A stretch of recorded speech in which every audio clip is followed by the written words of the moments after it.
जय हिंद। स्वागत है आप सभी का आप सभी के अपने इस यूट्यूब चैनल उम्मा जीके ट्रिक पर। आज का आपका क्लास होने वाला है एयरफोर्स वाई ग्रुप के लिए, जिसमें टोटल आपका 50 क्वेश्चन पूछा जाता है, जिसमें से आपका इंग्लिश का 20 क्वेश्चन पूछा जाता है, रीजनिंग का 14 से 16 प्रश्न पूछा जाता है, और अगर हम बात करें मैथ का तो मैथ का भी 8 प्रश्न आपका पूछा जाता है। इसी प्रकार से करके टोटल आपका 50 क्वेश्चन पूछा जाता है और जीके समान ज्ञान का भी 8 सवाल पूछा जाता है। टोटल करके 50 क्वेश्चन का आपका एग्जाम होता है।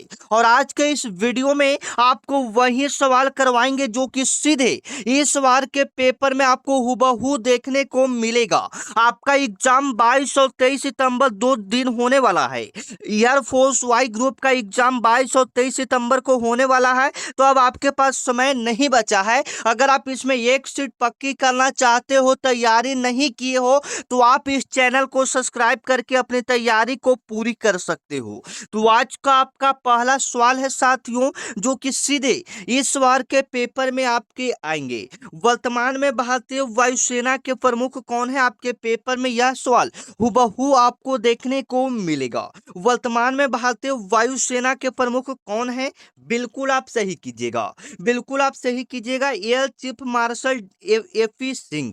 ऑप्शन नंबर बी आप क्या कीजिएगा? बिल्कुल राइट कीजिएगा, आपके पेपर में यह सवाल आएगा।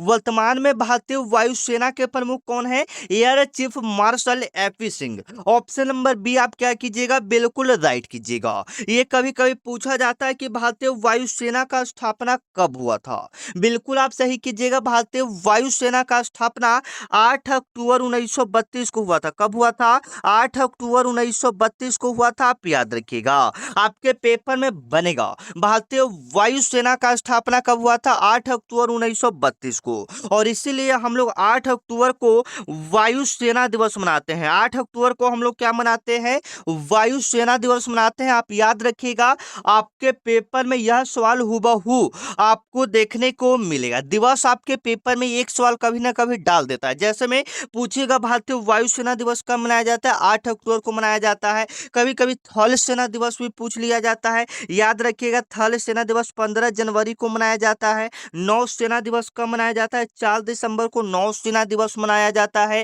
राष्ट्रीय विज्ञान दिवस कब मनाया जाता है? 28 फरवरी को आपका विज्ञान दिवस मनाया जाता है। याद रखिएगा, आपके पेपर में यह सवाल हुबहू आपको देखने को मिलेगा। या 29 अगस्त को क्या मनाया जाता है? खेल दिवस मनाया जाता है। याद रखिएगा, आपके पेपर में यह सवाल हुबहू आपको देखने को मिलेगा। चलिएगा, आपका आने वाला एक्स्ट्रा सवाल है जो कि आपके पेपर में हुबहू ये सवाल आपको देखने को मिल सकता है। जो ब्रह्मोस मिसाइल है वो भारत और किस देश का संयुक्त उपकरण है? सबसे पहले जो ब्रह्मास मिसाइल है जो भारत में ब्रह्मपुत्र नदी है और अमेरिका में एक मास्को नदी है, उसके नाम पर ये ब्रह्मोस मिसाइल नाम रखा गया है। तो ये किस देश के संयुक्त उपक्रम है? तो हमने अभी बताया अमेरिका। ऑप्शन नंबर बी आप क्या कीजिएगा? बिल्कुल सही कीजिएगा, जो कि सीधे आपके पेपर में यह सवाल हुबहू आपको देखने को मिलेगा। ब्रह्मोस मिसाइल कहाँ कहाँ का है? भारत और अमेरिका का। ठीक है ना, आप याद रखिएगा, आपके पेपर में यह सवाल हुबहू देखने को मिलेगा। अगला सवाल इंपॉर्टेंट देखते हैं, जो कि सीधे इस बार के पेपर में आपको देखने को मिलेगा। भारत में राष्ट्रीय खेल दिवस कब मनाया जाता है? मैंने आपको कई बार बताया है खेल दिवस कब मनाया जाता है। बिल्कुल आप सही कीजिएगा, बिल्कुल आप सही कीजिएगा मेरे भाई। खेल दिवस आपका मनाया जाता है, आपके पेपर में सवाल आएगा। 28 फरवरी को राष्ट्रीय खेल दिवस मनाया जाता है। Option number C, option number C आप क्या कीजिएगा? बिल्कुल सही कीजिएगा। राष्ट्रीय खेल दिवस कब मनाया जाता है? 28 फरवरी को। अगर हम बात करें अगर हम बात करें अगर हम बात करें यहाँ पर आपका राष्ट्रीय खेल दिवस पूछ रहा है, यहाँ पर मिस्टेक हो रहा है। राष्ट्रीय खेल दिवस 28 फरवरी को मनाया जाता, राष्ट्रीय खेल दिवस 29 अगस्त को मनाया जाता है। 28 फरवरी को राष्ट्रीय विज्ञान दिवस मनाया जाता है। मैंने अभी आपको ऊपर ही ये सवाल अच्छे से क्लियर करवाया, फिर से एक बार थोड़ा सा अपडेट कर लीजिएगा। हो सकता है हम जो बोले होंगे थोड़ा सा आप मिस्टेक हुआ होगा, लेकिन फिर से अच्छे से क्लियर कीजिएगा। यहाँ पर सवाल करा है राष्ट्रीय खेल दिवस कब मनाया जाता है? खेल दिवस आपका 29 अगस्त को मनाया जाता है। खेल दिवस कब मनाया जाता है? 29 अगस्त को आपका खेल दिवस मनाया जाता है, ठीक है ना। चलिए, 28 फरवरी को आपका क्या मनाया जाता है? 28 फरवरी को आपका क्या मनाया जाता है, बताइएगा। 28 फरवरी को आपका राष्ट्रीय विज्ञान दिवस मनाया जाता है, ठीक है। दोनों सवाल अच्छे से क्लियर कर लीजिएगा। 15 जनवरी को थल सेना दिवस मनाया जाता है। 15 जनवरी को आपका क्या मनाया जाता है? थल सेना दिवस। अगर हम 5 सितंबर की बात करें तो 5 सितंबर को आपका मनाया जाता है, याद रखिएगा, शिक्षक दिवस।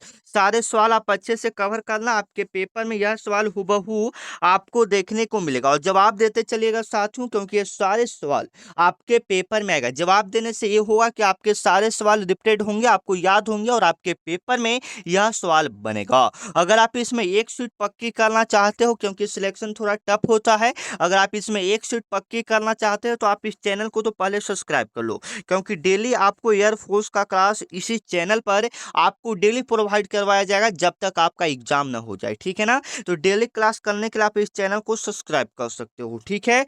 चलिए, 4 नंबर आपका सवाल है, जवाब दोगे। काजीरंगा राष्ट्रीय उद्यान किस राज्य में स्थित है? आपके पेपर में यह सवाल आएगा। बिल्कुल आप सही करोगे, काजीरंगा राष्ट्रीय उद्यान ये हो जाएगा असम में। कहाँ में हो जाएगा? असम में। Option number B. ये किसके लिए प्रसिद्ध है? यह प्रसिद्ध है एक सींग वाले गैंडा के लिए। किसके लिए प्रसिद्ध है? एक सींग वाले गैंडा के लिए। आप याद रखिएगा, आपके पेपर में यह सवाल आएगा। काजीरंगा राष्ट्रीय उद्यान कहाँ में है? असम में। यह किसके लिए प्रसिद्ध है? तो एक सींग वाले गैंडा के लिए। आप याद रखिएगा, ठीक है ना। आपके पेपर में यह सवाल हुबहू आपको देखने को मिलेगा। चलिए, अगर उत्तराखंड की बात करें तो उत्तराखंड में आपका है जिम कॉर्बेट राष्ट्रीय उद्यान। जिम कॉर्बेट राष्ट्रीय उद्यान, जिम कॉर्बेट राष्ट्रीय उद्यान आप याद रखिएगा। उत्तराखंड में कौन सा उद्यान है? जिम कॉर्बेट राष्ट्रीय उद्यान आप याद रखिएगा। आपके पेपर में यह सवाल हुबहू आपको देखने को मिलेगा।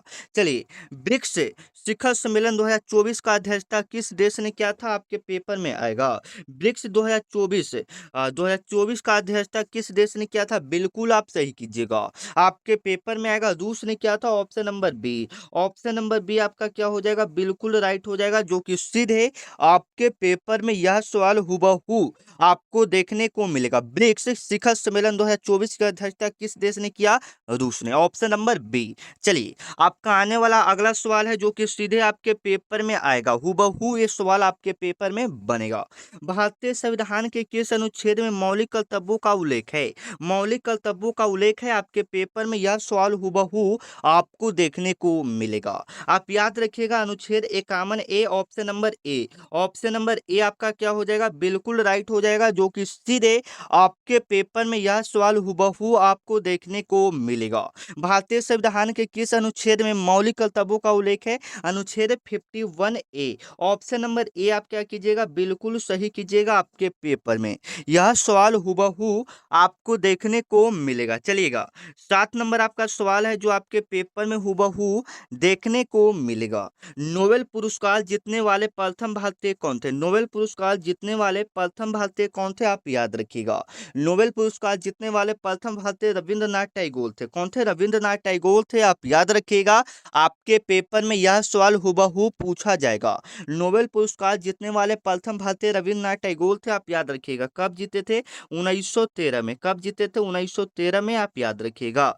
कब जीते थे? 1913 में, ठीक है, याद रखिएगा। और इन्होंने अपने भारतीय जो हमारा राष्ट्रीय गान जन गण मन है उसका रचना भी किया था। आपके पेपर में पूछेगा जन गण मन किसने लिखा? जन गण मन किसने लिखा? आप याद रखिएगा। जन गण मन आपका रविंद्रनाथ टैगोर ने लिखा है, आप याद रखिएगा। या जो हमारा भारतीय राष्ट्रीय गीत है वंदे मातरम, उसको किसने लिखा था?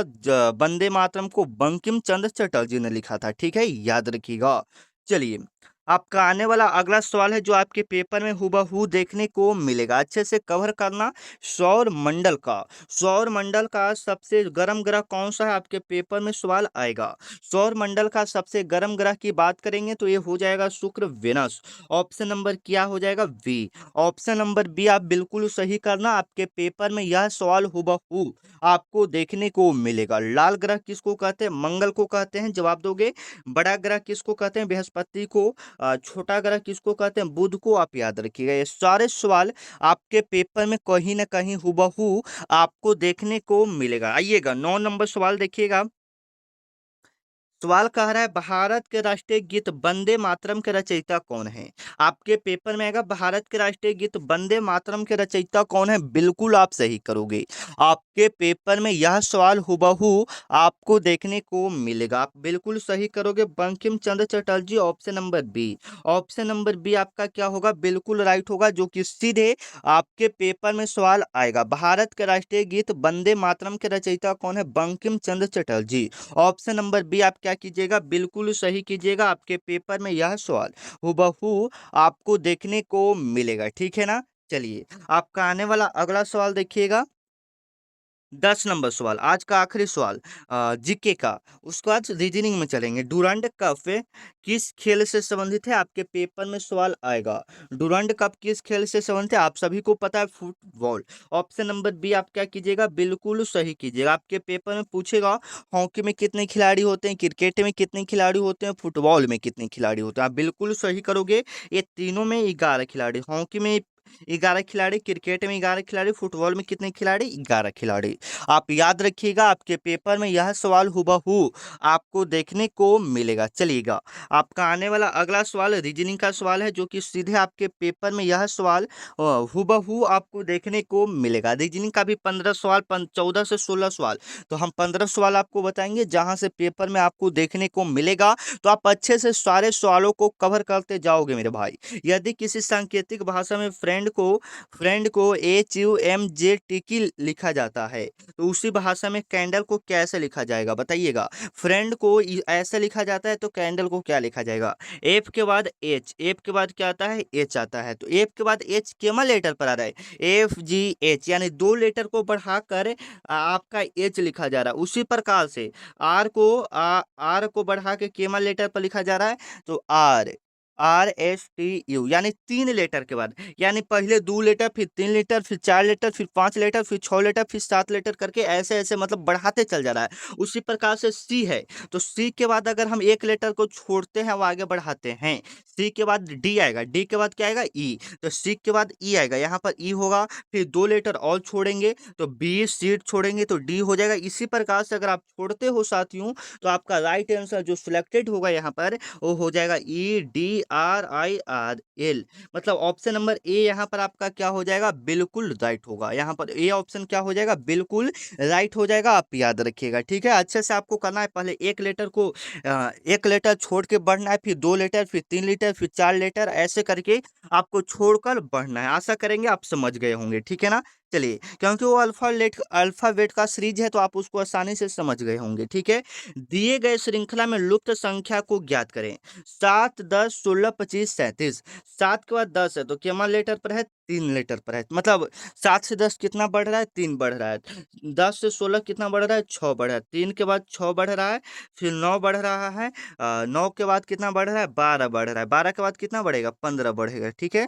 तो 37 और 15 कितना हो जाएगा, 52। 37 और 15 कितना हो जाएगा, 52।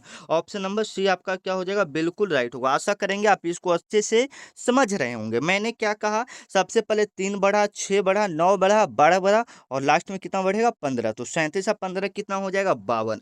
ऑप्शन नंबर सी आपका क्या हो जाएगा, बिल्कुल करेक्टेड हो जाएगा। आप याद रखिएगा, आपके पेपर में यह सवाल हुबहू आपको देखने को मिलेगा। चलिएगा आपका आने वाला अगला सवाल है, जो संबंध अदालत का न्याय से, जो संबंध अदालत का न्याय से, मतलब अदालत में क्या होता है, न्याय होता है। उसी प्रकार से विद्यालय का संबंध किससे है, तो विद्यालय का संबंध शिक्षक से है कि छात्र से है कि शिक्षा से है। तो इसका संबंध न शिक्षक से है न छात्र से, ये सीधा संबंध किससे हो जाएगा, शिक्षा से। Option number C, option number C आप बिल्कुल करेक्टेड करोगे। आपके पेपर में यह सवाल हुबहू आपको देखने को मिलेगा, ठीक है ना। चलिए 4 नंबर आपका सवाल है, जो आपके पेपर में आएगा। निम्नलिखित में से 4 विकल्पों में से अलग चुनिए, अलग चुनना है आपको, ठीक है। तांबा अलग है, जास्ता अलग है, पित्तल अलग है, एल्युमिनियम अलग है। कौन इसमें से आपको अलग दिख रहा है, बिल्कुल आप सही करोगे। जैसे में तांबा है से एक प्रकार का धातु है, जस्ता भी एक प्रकार का धातु है, एल्युमिनियम भी एक प्रकार का धातु है। लेकिन जो पित्तल है, ये कई धातुओं के मिलने से बनता है। जैसे में ये तांबा और जास्ता के मिलने से बनता है पित्तल, तो ये मतलब मिश्र धातु हो जाएगा। ऑप्शन नंबर सी यहाँ पर क्या हो जाएगा, अलग हो जाएगा, ठीक है ना। तांबा एक धातु है, जस्ता एक धातु है, एल्युमिनियम एक धातु है, लेकिन पित्तल जो है एक प्रकार का क्या है, मिश्र धातु है। आप याद रखिएगा, आपके पेपर में यह सवाल हुबहू आपको देखने को मिलेगा। ठीक है, चलिए आपका आने वाला अगला सवाल है 5 नंबर सवाल। देखिएगा 5 नंबर सवाल क्या कह रहा है। एक महिला की ओर इशारा करते हुए अमित ने कहा, वह मेरी माता का एकमात्र पुत्र की पत्नी है। तो अमित के उस महिला से क्या संबंध है, अच्छे से कवर करोगे। अमित ने कहा वह मेरी माता का, यानी उसकी मम्मी का एकमात्र पुत्र, एकमात्र पुत्र यानी वह खुद हो गया, खुद की पत्नी यानी उसकी वाइफ लगेगी, क्या लगेगी, वाइफ। फिर से एक बार हम कवर करते हैं मेरे भाई। एक महिला की ओर इशारा करते हुए अमित ने कहा, मान लो कि आप अमित हो, अमित ने कहा वह मेरी माता का, वह मेरी माता का यानी उसकी मम्मी के एकमात्र पुत्र, उसकी मम्मी के एकमात्र पुत्र यानी वह खुद होगा, पुत्र की पत्नी, पुत्र की पत्नी, पुत्र की पत्नी यानी उसका पत्नी ही हो जाएगी।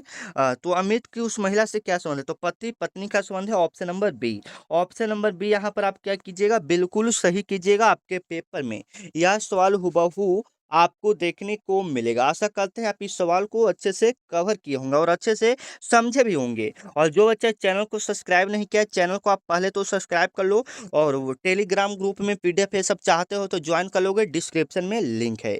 रोहन, रोहन उत्तर दिशा की ओर 10 किलोमीटर चलता है। ये ऊपर ऊपर हो गया 10 किलोमीटर। फिर वह बाएं मुड़ता है। बाएं किधर हो जाएगा, इधर हो जाएगा, ठीक है ना। फिर वह बाएं 6 किलोमीटर चलता है, ठीक है। फिर वह पुनः बाएं मुड़ता है, तो बाएं इधर हो जाएगा 10। ये दोनों सेम सेम हो गया।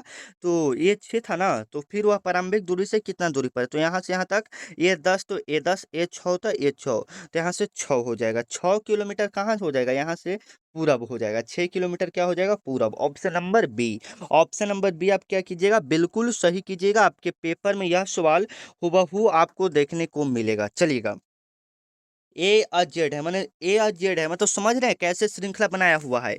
लास्ट वाला को एक अल्फाबेट का लेटर और शुरुआत वाला का ए जेड। उसी प्रकार से सी एक्स, ये भी शुरुआत वाला को, ये लास्ट वाला को उठाया है। उसी प्रकार से ई भी, उसी प्रकार से जी टी, उसी प्रकार से जब अगला हम लोग बढ़ाएंगे, ए के बाद सी आ रहा है ना, एक एक लेटर को छोड़ा है, ए के बाद सी, तो उसके बाद डी ई, एक लेटर को छोड़ा, एफ जी, एच आई, आई होगा, आई होगा, आई वाला होगा।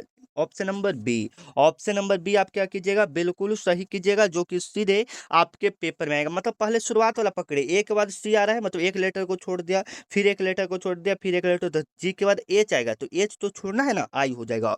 ऑप्शन नंबर बी आप क्या कीजिएगा, बिल्कुल सही कीजिएगा। चलिए, 40 छात्रों की एक कक्षा में समीर का स्थान ऊपर से 15वां है, तो नीचे से स्थान क्या होगा। मतलब कह रहा है कि 40 छात्र है, ठीक है, 40 छात्र है, इस प्रकार से 40 छात्र है, तो ऊपर से उसका 15वां स्थान है। मान लीजिए कि यहाँ स्थान है, तो नीचे से उसका स्थान कितना होगा, नीचे से उसका स्थान कितना होगा, तो 25वां हो जाएगा, 25वां हो जाएगा, ठीक है ना। चलिए, ऑप्शन 15वां पर तो ये है ही, तो 24वां हो जाएगा, ठीक है। Option number D, option number D आपका क्या हो जाएगा, बिल्कुल राइट हो जाएगा। चलिए, ये बिल्कुल सिंपल है। यदि प्लस का अर्थ इतना ऐसे है तो ऐसे है, तो हल कीजिए। 24 प्लस 6 है, तो 24 लिख देंगे, पहले लिख दिए। और प्लस का अर्थ क्या है, भागा, तो भागा कर देंगे 6, ठीक है। और भागा का अर्थ क्या है, भागा का अर्थ गुना है, गुना कर देंगे 3। माइनस का अर्थ क्या है, माइनस का अर्थ है, माइनस का अर्थ किधर गया, माइनस, माइनस का अर्थ है, माइनस का अर्थ है जोड़, जोड़ कर देंगे 8। और गुना का अर्थ क्या है, गुना का अर्थ, गुना का अर्थ है, गुना का अर्थ है माइनस, माइनस कर देंगे 5। इस प्रकार से आपका सॉल्व होगा।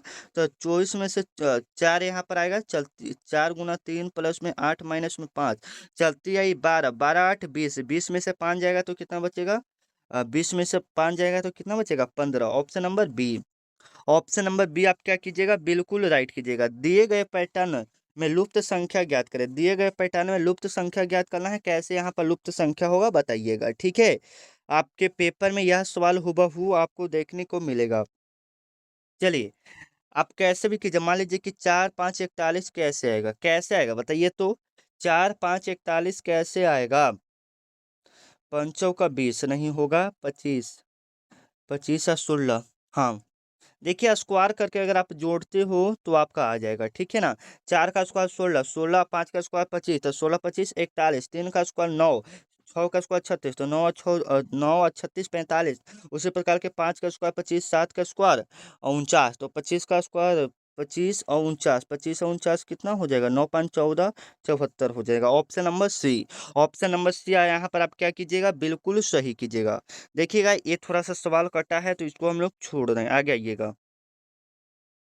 ये भी मतलब सही क्रम में आपको सुलझाना है कि सबसे पहले कौन सा सही हो जाएगा। तो हम डायरेक्ट आंसर आपको करवाते हैं ऑप्शन नंबर ए, क्योंकि इसका और भी ऑप्शन कटा हुआ है। ठीक है, चलिए आपका आने वाला सवाल है कि 4:20 में घड़ी पर कितनी डिग्री का कोण बनेगा। इसके लिए आपको एक फार्मूला पता होना चाहिए।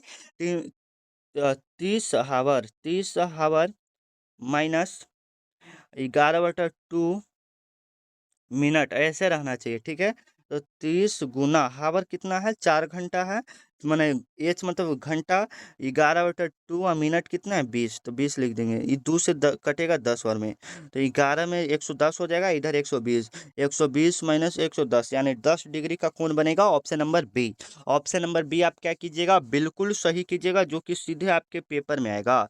यदि 15 अगस्त को मंगलवार था तो उसी वर्ष 17 सितंबर को कौन सा दिन होगा। यदि 15 अगस्त को मंगलवार था उसी वर्ष 17 सितंबर को कौन सा दिन होगा, बिल्कुल आप सही कीजिएगा। 15 अगस्त को मंगलवार था। ठीक है, तो अगला जब हम बढ़ते हैं साथियों, तो वैसे करके अगर हम 15 अगस्त है तो अगला 17 सितंबर को क्या होगा, मंगलवार ही होगा। क्या होगा, मंगलवार। तो मंगलवार के 2 दिन बढ़ाएंगे, तो मंगलवार के 2 दिन बाद बढ़ाएंगे तो एक और बुधवार, और यहाँ पर आ जाएगा बृहस्पतिवार। बृहस्पतिवार 16 को हो जाएगा, शुक्रवार हो जाएगा। Option number A, option number ए आप बिल्कुल सही कीजिएगा। ठीक है, इसलिए सब बिल्कुल इजी है, आप इसको सवाल को सॉल्व कर सकते हैं। ठीक है ना, जैसे मैं यहाँ पर भी देख सकते हैं, एक मैथ का सवाल है। ए किसी काम को 10 दिनों में, बी उसी काम को 15 दिनों में, तो दोनों मिलकर उस काम को कितना दिनों में करेगा। जब भी इस प्रकार से सवाल आ जाए तो 1/10 1/10 दोनों मिलकर करा है प्लस 1/15। अब इसको सॉल्व कीजिए, 10 15 का एलसीएम कितना हो जाएगा, 10 15 का एलसीएम 30, तो यहाँ पर आ जाएगा 3 + में 2, तो 3 + में 2 तो 5/30, 5/30, तो यहाँ पर कितना हो जाएगा, 1/6, तो ऊपर करेंगे तो 6 दिन में यह काम को पूरा करेगा। Option number B, option number क्या कीजिएगा, बी आप बिल्कुल सही कीजिएगा। इसी प्रकार से आप मैथ के सारे सवालों को देख सकते हो। ठीक है ना, चलिए तो मिलते हैं नेक्स्ट वीडियो में, तब तक के लिए जय हिंद, वंदे मातरम। इसका जवाब आप लोग कमेंट में दीजिएगा सॉल्व करके। यदि एक वृत्त का क्षेत्रफल 154 वर्ग सेंटीमीटर है तो उसका आप परिधि ज्ञात करें। परिधि वाला सूत्र होता है 2πr। इसका सॉल्व करके आप लोग का जवाब कमेंट में